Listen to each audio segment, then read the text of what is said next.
Me gustaría platicar algunos de los factores del movimiento del 68 que los orillaron al movimiento estudiantil, ¿no? Es decir, de todo lo que estaba pasando a nivel mundial, de cómo lo percibía y sobre todo de cómo se enteró cuando no tenían las redes sociales como las tenemos, por ejemplo, hoy, ¿no?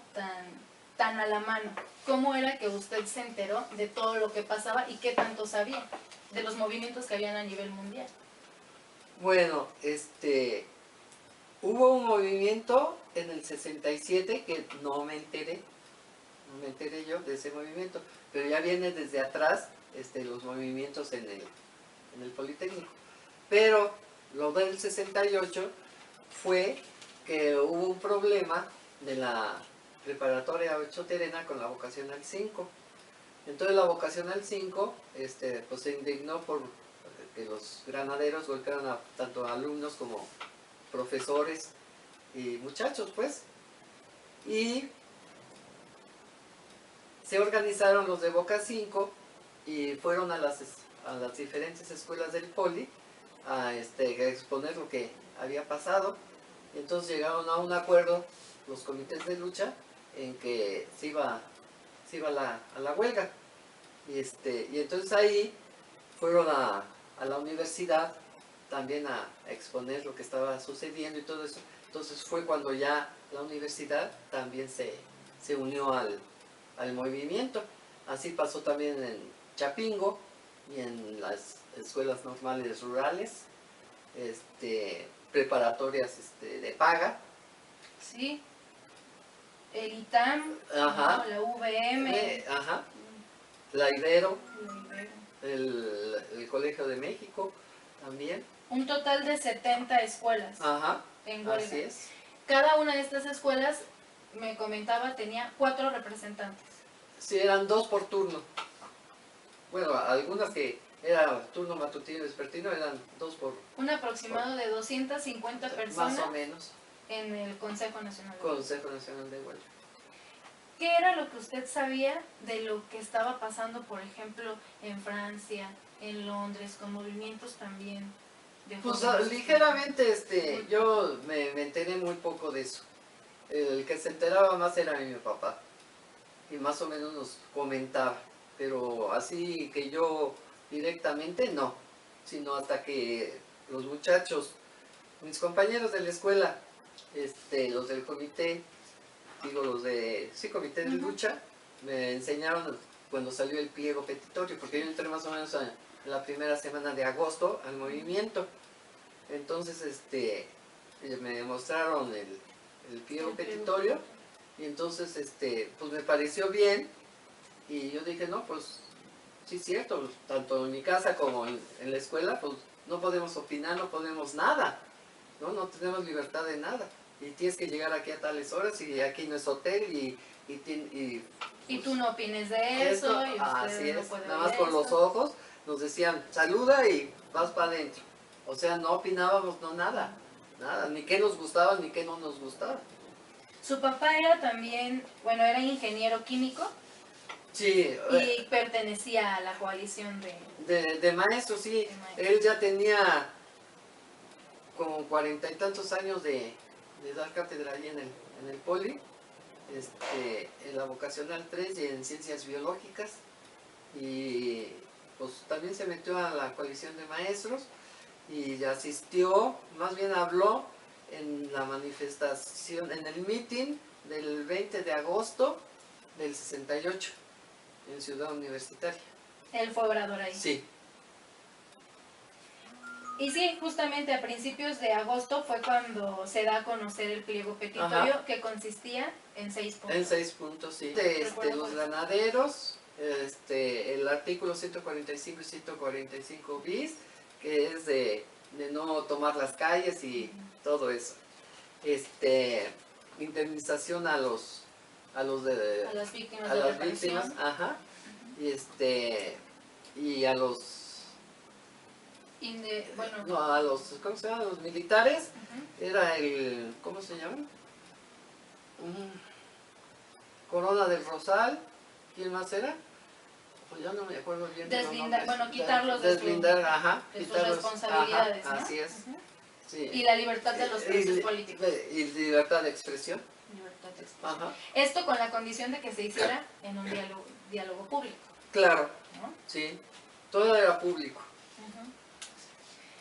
¿De qué forma se comunicaba, si es que lo hacía, el movimiento del 68 con todo lo que pasaba en el resto del mundo? ¿O considera usted un hecho totalmente aislado? Pues yo considero que fue aislado porque pues en cada país es diferente la situación. Sí, solo que en ese momento, en el año justo del 68, le decía en París, Estados Unidos. en Estados Unidos, sí, en Sudasia, habían muchos movimientos estudiantiles. Tal vez fue casualidad o no sé, hubo algún detonante, tal vez que había más noticieros o que no sé. No, pues los noticieros eran puras mentiras. No se le creía nada. Definitivamente nada. Como dices tú, no leen, no se enteran, entonces pues creen todo lo que dice la televisión y no es cierto. Veía que había una empresa que le daba papel a la prensa y que si no publicaban lo que el gobierno quería, se les dejaba de suministrar el papel. Así es. Y aquí con las boteadas y todo, comían, compraban papel, tinta, todo, de ahí salía todo. Que fue justo como se financió todo el movimiento, ¿no? Sí. Por medio de los boteos, mayoritariamente, en realidad la sociedad fue quien financió. Quien financió, sí. A usted, de 23 años, ¿qué fue lo que la motivó? No solo en entrar al movimiento, sino además en pertenecer al consejo. Pues es que a mí siempre me ha gustado participar desde la secundaria, en las planillas, conseguir propaganda, donde hacían discos, en la radio. Y o sea, la prensa y propaganda era lo que más me gustaba en la secundaria. Hasta allí en una ocasión, bueno, mi hermana la chica estaba en primero, yo en segundo y mi otra hermana mayor que yo en tercero. Y pues yo me sentía introvertida, pero decían que no, que yo era muy rebelde. Y entonces en una ocasión el prefecto pues les pegaba en las piernas a las muchachas con el cinturón, porque se quedaban en un arbolito platicando allí en la secundaria o cualquier cosa, y les pegaba en las piernas. Entonces los de la sociedad de alumnos nos fuimos como 4 o 5, nos brincamos la barda y nos fuimos a educación pública. Y pues cuál fue nuestra sorpresa de que de educación pública hablaron a la secundaria que nos encontrábamos allá. Y entonces pues nos mandaron derechito a la secundaria y mandaron llamar a nuestros papás. Y entonces mis hermanos pues sí estaban en contra de mí. A ver mamá, que por mí, por eso, la otra. Y pues no nos suspendieron, pero ya nos tranquilizamos y pues seguíamos en lo mismo. Y así fue que... ¿Y no consiguieron que les dejaran de pegar con los cinturones? Ah, claro, eso sí, ajá, eso sí. O sea que pues algo se hizo. Claro. Y entonces, precisamente yo en el 66 me metí a ese partido para aprender oratoria, porque no tengo facilidad de palabra. Entonces yo dije, no, pues aquí, y iba yo a esas clases y todo, pero pues nunca se me dio. Hasta que fue el 2 de octubre que yo dije, no, pues más o menos, pues yo me aviento. Y fue que acepté y fue lo que viví, ya. ¿Y cómo llegó usted al consejo? Es decir, usted ya estaba en el movimiento, ya conocía el pliego petitorio. Ajá. ¿Cómo se eligieron a esas 4 personas o 2 personas? Ah, por asamblea en la escuela, por asamblea. En todas las escuelas se hicieron a la asamblea a ver quiénes iban a ser los representantes del Consejo Nacional de Huelga. Pero en mi caso no fue tanto en asamblea, sino yo fui porque yo fui, ¿sí? Porque yo quise estar allá.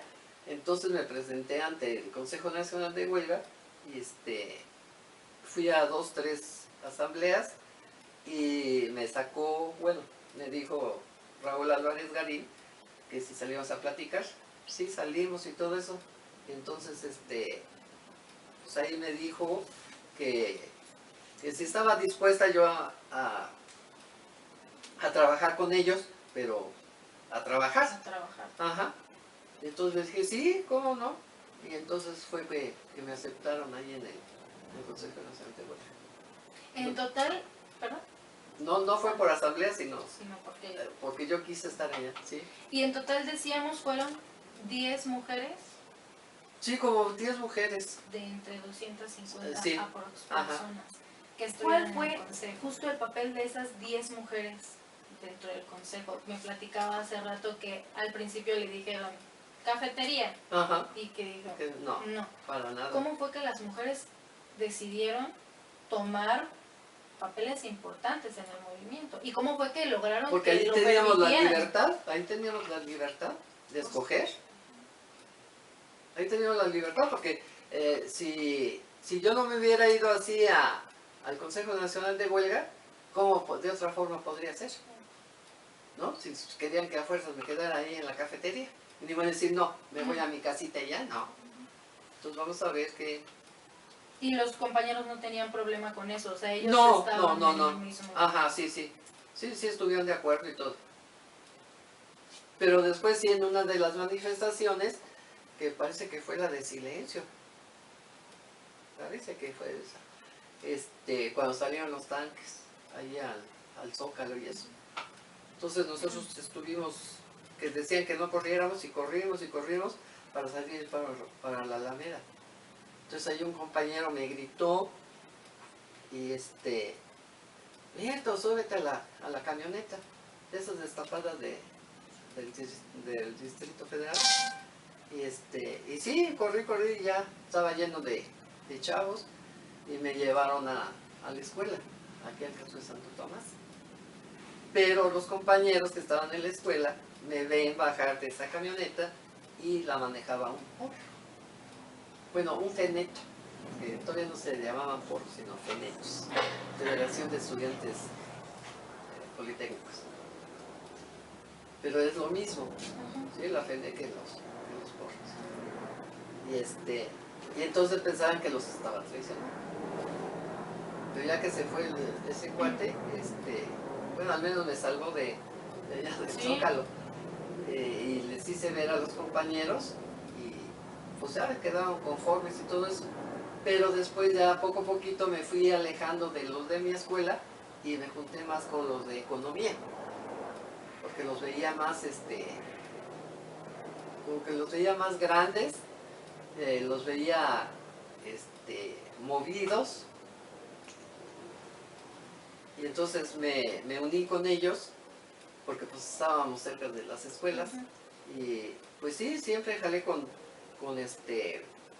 Sócrates, Campo Lemos, con Fernando Zárate, en paz descanse, con Peña, con Florencio López Osuna, con varios de ahí de economía del Poli, y también con los de medicina.